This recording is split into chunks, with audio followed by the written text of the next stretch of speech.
remember something. Hold up, huh? This is your grandson. This is your grandfather. Red Hook Summer is the latest installment on my Chronicles of Brooklyn, New York. It started with She's Gonna Have It, which is a Fort Greene neighborhood. We're on now Fort Greene. Do the Right Thing was Bed-Stuy. He Got Game was Coney Island. Crooklyn was Bed-Stuy.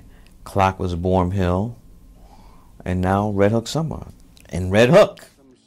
Spike Lee's Red Hook Summer is a coming-of-age story of a young man's visit with his grandfather and the culture shock he experiences leaving his mother in Atlanta for the Red Hook projects in Brooklyn. Television and movies define who our boys are.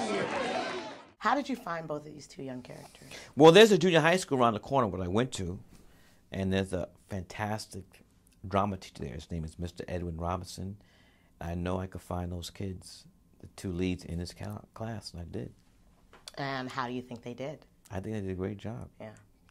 I tend to like kids who haven't been taking acting lessons since they were 2. You know, I like to have more kids are just more natural. Spike, to me, like to so many people, he's the cornerstone of my adolescence. A lot of people say, you know, Do the Right Thing's the first thing they saw from me was School Days. I saw School Days first, and it blew me away because I felt like I was watching me. Felt like my experience mattered. He was speaking to something that resonated in my spirit as a child. You know, we saw like Webster and Different Strokes. There's this constant idea that where we are, there needs to be an escape from. And even your teachers, I remember my first grade teacher telling me, you know, you're gonna make it out of here. You'll get away, you can get away. And my goals became to escape by any means necessary. And Spike made it cool to be me. Known for celebrating and highlighting all that Black life has to offer, I thought I'd ask the famed director about his casting choices.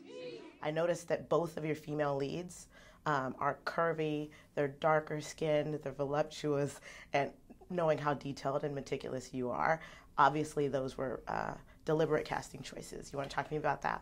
Well, as love interests every African American woman in cinema today doesn't have to be light-skinned, did it? A red bone and all that stuff, you know. There's many different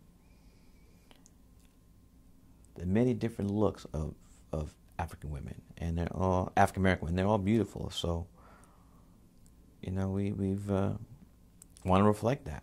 I don't know why we shy away from the darkness. You know, it's a painful thing, being the darkest person in my family and being called black as a child, and it was like, ooh, don't do that. You know, let's do it now. Come on, come on. I want to go home. And while I noticed the hues of the females involved, the film's larger focus is that of poverty, love, and disenfranchisement. You know, you have my character Box that has been shortchanged of his American dream by virtue of being born where he was being born, period. The second he was born at a disadvantage, he would believe, you know, because that's relative. But from that moment, whether, you know, not having a father around, then losing his mother, the only people he looked up to was a drunk, you know, deacon and a pastor that he held on to some string of purity until he finds out the ultimate. So here's a young man that even through the lens of being this hard thug, he had hope that still, even that hope was taken away. So, you know, you know, it's like in school. They say, you know, success or failure of any student is based on the leadership. Same thing with our community. If a child fails, that's our failure. Some of the darker subject matter of the film has been explored in the headlines recently, but not from this particular perspective. Is that why you chose to tell this story? Yeah, but the headlines happened after we shot this. The headlines came out after we shot the film. Yeah. Very well. The film takes a confusing turn when Flick's grandfather, the good bishop, is accused of molesting a former church member who comes forward in a service full of worshipers. How do you approach a character like this, considering how conflicted he was? The things that plague a person sometimes come from left field. Sometimes they're already in you and you don't even know it. His particular conflict, I think, is something that is ongoing and an illness that men have, and that it's passed on. And you're not even sure of why you have this dis-ease. How would you like to be remembered? And yes, what would you like your legacy to be?